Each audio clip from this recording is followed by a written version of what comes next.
Hello दोस्तों, आज मैं आपको डायग्नोसिया के बारे में बताऊंगा कि डायग्नोसिया क्या होता है। तो शुरू करने से पहले अगर आप हमारे चैनल स्टडी लवर्स पे न्यू हैं तो हमारे चैनल स्टडी लवर्स को सब्सक्राइब करें, लाइक करें और अपने दोस्तों के साथ शेयर करें। तो चलिए शुरू करते हैं कि डायग्नोसिया क्या होता है। इसको हम डायग्नोसिया भी कहते हैं, बहुत से लोग इसको डायग्नोसिया भी कहते हैं।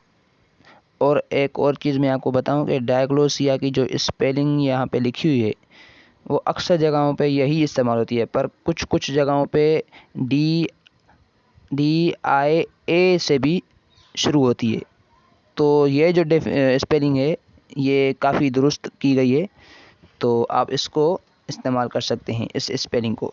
तो चलिए शुरू करते हैं कि डायग्नोसिया और डायग्नोसिया क्या होती है। तो diglossia is a linguistic situation in which two distinct language varieties of the same language are used in the same linguistic community. One variety will be higher variety and other variety will be regarded known as lower variety.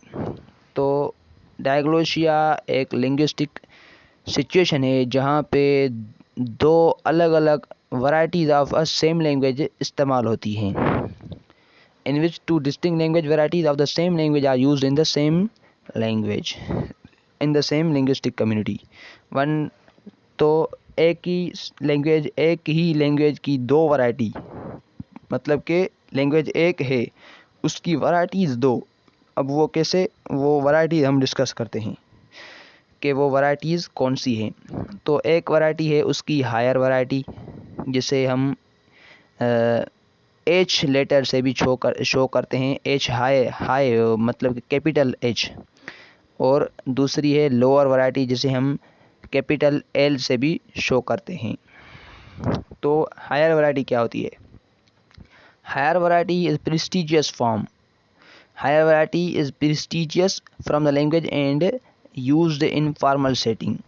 ये एक prestigious मतलब कि एक शानदार, prestigious को हम इज़्ज़तदार भी कह सकते हैं, शानदार भी कह सकते हैं, जो कि यूज़ होती है फॉर्मल सेटिंग में। मतलब कि फॉर्मल सेटिंग उसको कहते हैं जहाँ पे हम किसी किस्म का सरमन्स सुन रहे हों या दे रहे हों, या फॉर्मल लेक्चर्स होती हैं या पॉलिटिकल स्पीचेस होती हैं। मतलब कि मैं आपको अपने वर्ड्स में बताऊं कि हायर वैरायटी क्या होती है, जहाँ पे हम अपने लफ्ज़ को तोल तोल के बोलें।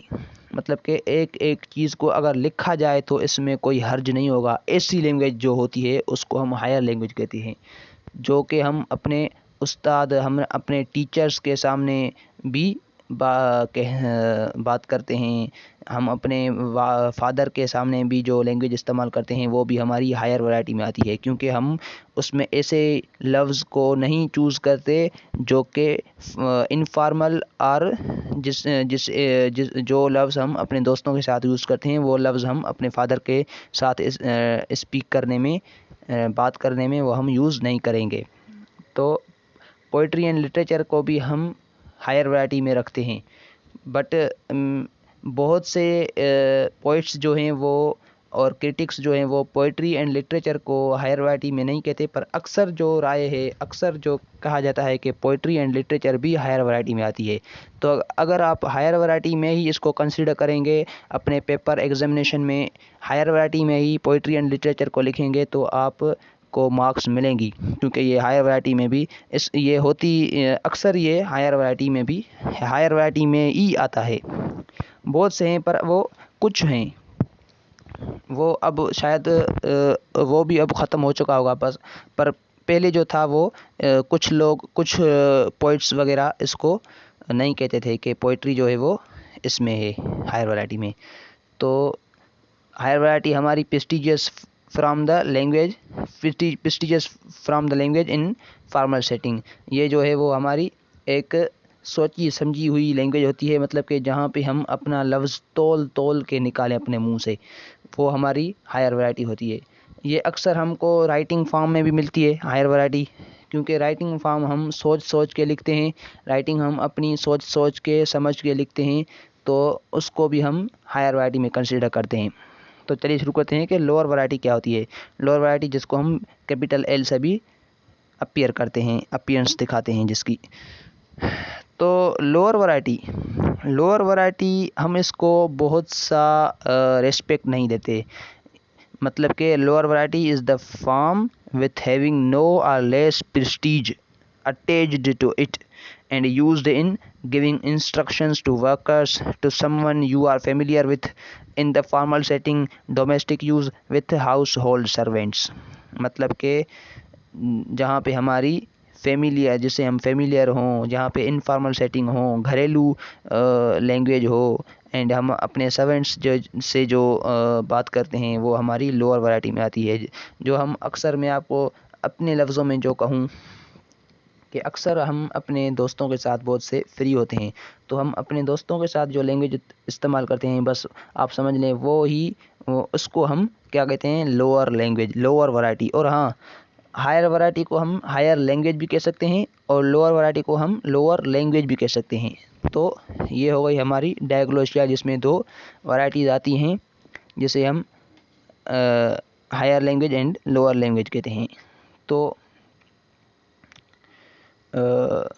एक और चीज़ मैं आपको डायग्लोसिया के बारे में बताऊं, higher language and higher variety and lower variety के बारे में, कि हायर वैरायटी जो होती है ना, हायर वैरायटी हम सीखते हैं, हायर वैरायटी हम खुद सीखते हैं, लोअर वैरायटी हम सीखते नहीं, वो हम खुद सीख जाते हैं। Higher variety language, higher language is taught and lower variety, lower language is learned. So ये हो गई हमारी higher variety and lower variety. Higher variety learned in school and other educational settings. हम हायर लैंग्वेज एजुकेशनल सेक्टर्स में सीखते हैं, and lower language हम खुद सीख जाते हैं, इन्वायरमेंट में फेमिलियर बात करते करते हम लोअर लैंग्वेज सीख जाते हैं। तो ये हो गई हमारी डायग्लोसिया। तो उम्मीद है आपको डायग्लोसिया इजीली समझ में आ गई होगी। तो हमारे चैनल स्टडी लवर्स को सब्सक्राइब करें, लाइक करें और अपने दोस्तों के साथ शेयर करें ताकि उनकी नॉलेज में भी इजाफा हो सके। तो आज के लिए इतना ही।